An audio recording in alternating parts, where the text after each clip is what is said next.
Assalamualaikum warahmatullahi wabarakatuh. Saya Aditya Bintang Gustiansyah dari kelompok 5 akan menjelaskan pengertian dari musik kontemporer. Musik kontemporer adalah istilah dalam bahasa Indonesia untuk bidang kegiatan kreatif yang dalam konteks berbahasa Inggris paling sering disebut musik baru. Musik kontemporer, atau lebih tepatnya musik seni kontemporer, ini menjadi istilah yang paling digemari di tahun 1990-an. Tetapi, kesepakatan dalam penggunaan istilah ini membangkitkan pertanyaan tentang apa yang termasuk dan apa yang tidak termasuk dalam musik kontemporer. Ini menjadi sebuah inti dari perdebatan hangat di kalangan musisi dan pemikir yang biasanya mempunyai persepsi yang berbeda. Keanekaragaman musik kontemporer secara resmi diakui dan dilembagakan, dan dalam hal ini ditetapkan sebagai sebuah gerakan yang lebih besar, yaitu Pekan Komponis. Sebuah pertemuan tahunan untuk para komposer dari berbagai daerah Indonesia. Pertemuan ini biasanya dilaksanakan di Taman Ismail Marzuki, Jakarta. Dari pertemuan yang pertama di tahun 1979, komposer yang terlibat kebanyakan berasal dari yang berbasis tradisional. Bahkan, komposer berbasis tradisional adalah yang terbaik, mewakili 8 literasi awal yang memberikan kontribusi lebih dari 3 kali lebih banyak dari karya-karya itu dibanding rekan mereka yang berorientasi barat. Selanjutnya akan dijelaskan oleh Febrian Radit. Assalamualaikum warahmatullahi wabarakatuh. Saya Febrian Radit Sununjiah dari kelas 12 MIPA 4. Di sini saya akan menjelaskan tentang konsep musik kontemporer. Yang pertama saya akan jelaskan yaitu ciri khas dari musik kontemporer. Yang pertama yaitu penggunaan tanda sukat yang tidak lazim dan sering berubah-ubah, misalnya 5/8, 16/8, dan 12/4, dan lainnya. Yang kedua yaitu penggunaan harmoni vertikal dan komposisi paralel yang tidak terikat. Yang ketiga yaitu penggunaan konsep musik modal, tonal dan atonal dengan bebas. Yang keempat yaitu penggunaan sumber bunyi yang tidak lazim digunakan dalam komposisi musik. Yang kelima yaitu menyajikan hal baru yang tidak biasa dan memiliki kebebasan dari kaidah bermusik yang berlaku. Yang terakhir yaitu menggunakan notasi auditif dan notasi tindakan lain. Hal ini disebutkan notasi balok atau angka dalam musik tidak cukup untuk menuliskan notasi musik kontemporer yang unik. Selanjutnya yaitu teknik berkarya dalam bermusik kontemporer. Yang pertama yaitu penggunaan idiom tradisi barat. Prinsip-prinsip lazim dipakai pada musik barat untuk menyajikan karya tradisional. Contoh ketika Balawan memainkan musik tradisional Bali menggunakan gitar klasik. Yang kedua itu teknik permainan yang unik dan baru. Contohnya ketika kecapi tidak lagi dipetik, akan tetapi dengan digesek menggunakan botol. Yang ketiga itu perubahan fungsi instrumental yang semula menjadi alat musik melodis digunakan menjadi alat musik ritmis. Yang keempat yaitu memadukan berbagai macam budaya, misalnya penggunaan teknik komposisi barat namun dengan menggunakan alat musik gamelan. Yang terakhir yaitu memadukan beberapa genre musik yang menjadi sesuatu yang baru, eksplorasi alat musik elektrik sampai kepada hal-hal yang tidak terpikirkan sebelumnya. Selanjutnya itu kategori kompositoris karakteristik dari musik kontemporer. Yang pertama yaitu karya musik yang bersifat musik iringan. Konsep komposisi ini dalam karya seperti ini berdasar pada penciptaan suatu melodi, kemudian elemen-elemen lain berfungsi mengiringi melodi tersebut. Yang kedua yaitu karya musik yang bersifat ilustratif. Konsep ini berusaha menggambarkan sesuatu dari naskah cerita, puisi, dan lain-lain. Dengan demikian, orientasi musiknya lebih tertuju pada penciptaan suasana-suasana yang berdasar pada interpretasi komponisnya. Yang terakhir yaitu karya musik yang bersifat otonom. Karya musik ini biasanya sangat sulit dipahami oleh orang awam. Selain bentuknya yang tidak baku, aspek gramatika musiknya sangat berbeda jika dibandingkan dengan karya-karya tradisi. Selanjutnya saya akan memberikan contoh garapan musik dari kontemporer dengan media ungkap yang berbeda, yaitu bodicak. Karya ini merupakan seni pertunjukan multikultural hasil kerjasama atau kolaborasi internasional yang memadukan unsur-unsur seni dan budaya barat yaitu Amerika dan Timur yaitu Bali, Indonesia. Bodicak digarap dengan penggabungan unsur-unsur seni kecak Bali dengan bodi musik. Sebuah jenis musik baru yang menggunakan tubuh manusia sebagai sumber bunyi. Garapan bernuansa seni budaya global ini lahir dengan dua produksinya yaitu bodicak tahun 1990 dan bodicak 1999. Kedua karya ini memang murni lahir dari keinginan seniman untuk mengekspresikan jiwanya yang telah tergugah oleh dinamisme seni kecak dan bodi musik dengan berbekal seni estetis masing-masing dan diilhami oleh obsesi aktualitas kekinian.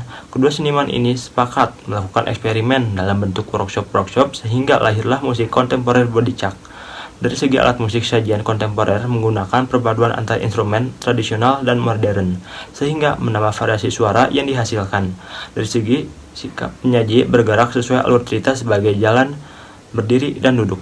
Baik, selanjutnya penjelasan sejarah musik kontemporer yang akan dipresentasikan oleh saya, Ruli Givari Ariski dari nomor absen 30. Nah, musik kontemporer ini pertama kali muncul pada masa abad ke-19. Kemunculannya berawal dari suatu gerakan seni lukis impresionis. Nah, kelompok yang membentuk gerakan tersebut ialah kelompok pelukis dari Prancis, yaitu Degas, Manet, Renoir, dan beberapa lagi yang lain. Mereka menolak pandangan romantisme di masa itu. Sudah diterima oleh banyak orang dengan aliran baru impresionisme yang lebih menekankan pada impresi atau kesan yang lebih diciptakan oleh sebuah karya seni. Selanjutnya, di Indonesia ini perkembangan musik kontemporer baru mulai dirasakan pada tahun 1979.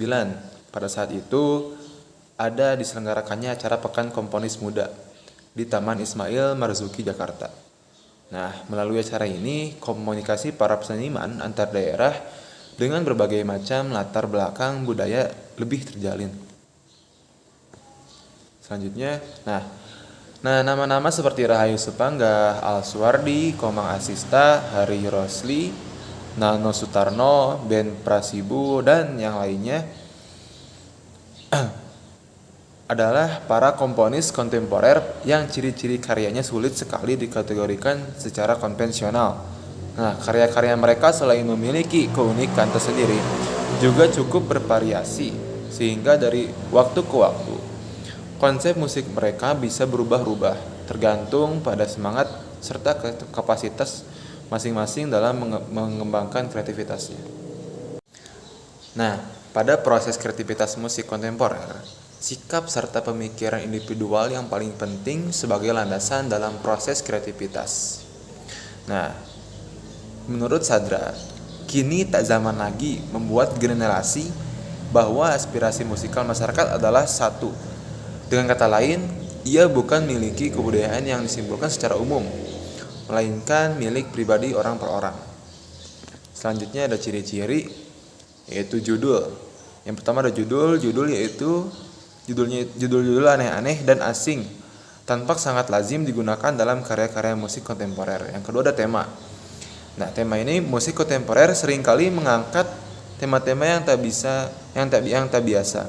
Misal Tetabuhan Sungut, karya Selamat Abdul Syukur yang mengusung tema eksplorasi kemampuan bunyi mulut manusia. Nah, yang ketiga ada instrumen. Nah, instrumen dalam musik kontemporer tak terbatas pada alat musik saja. Namun, setiap benda dapat menghasilkan bunyi dapat diolah menjadi suara instrumen yang harmonis. Misalnya musik dari tepukan tangan. Nah, itu tadi penjelasan tentang sejarah musik kontemporer yang dijelaskan oleh saya. Selanjutnya, ada bagian selanjutnya. Next. Assalamualaikum warahmatullahi wabarakatuh. Saya Ridwan Ahmad Jailani. Di sini saya akan menunjukkan contoh video musik kontemporer. Mari kita simak videonya.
Sekian presentasi dari kelompok kami. Mohon maaf bila masih banyak kekurangan. Wabillahi taufiq wal hidayah. Wassalamualaikum warahmatullahi wabarakatuh.